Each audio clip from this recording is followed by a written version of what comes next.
3. Hey, what's up everybody? I'm Mike Shaleko, and this is Mythbusters. Today we're going to crack the curse of Madden. For all you that don't know what the Madden curse is, since 1999, the Madden curse states that every athlete that ever graced the cover would fall victim to rather injury or have an off season. Is this true? No. Let's see if we can find out. Let's look to 2001. Eddie George, the running back of the Tennessee Titans. Did he have a game-changing fumble in the Super Bowl against the St. Louis Rams that year? Of course he did. But let's look at his overall year. He had a career high of over 1,500 yards and 17 touchdowns. Made the AFC Pro Bowl and was All-Pro that year. Not bad for a curse, huh? Let's jump right into it to Mr. Marshall Faulk himself. 2003's cover athlete. Yes, Faulk did get injured that year, but so did his starting quarterback Kurt Warner and his All-Pro offensive lineman Orlando Pace. It's kind of hard to mimic last year's number with a dismantled team, but Faulk still managed to tally up over 1,400 combined yards.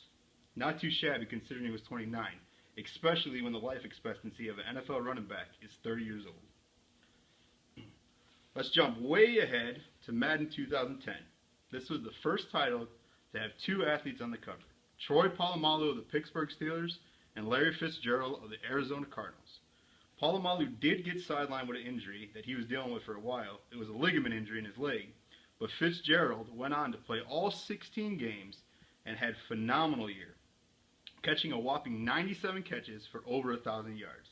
He made the Pro Bowl for the second straight year, and I guess the curse only worked halfway. With all the talk of running backs and wide receivers, time to show some love to the field generals, the quarterbacks. A ton of quarterbacks have graced the cover of John Madden's prestigious football game. Let's just use one example.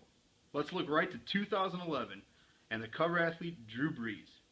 He did not get injured the entire year, and though the Saints did have an off year, Brees killed it. Threw for over 5,000 yards and 46 touchdowns. To call that an off year is just plain crazy. If these stats were not enough, let's look at the NFL as a whole. As reported by the Pittsburgh Tribune in 2003, almost half the league was injured every year, whether it be minor or severe. And 40% of NFL quarterbacks will miss at least one game a year due to injury.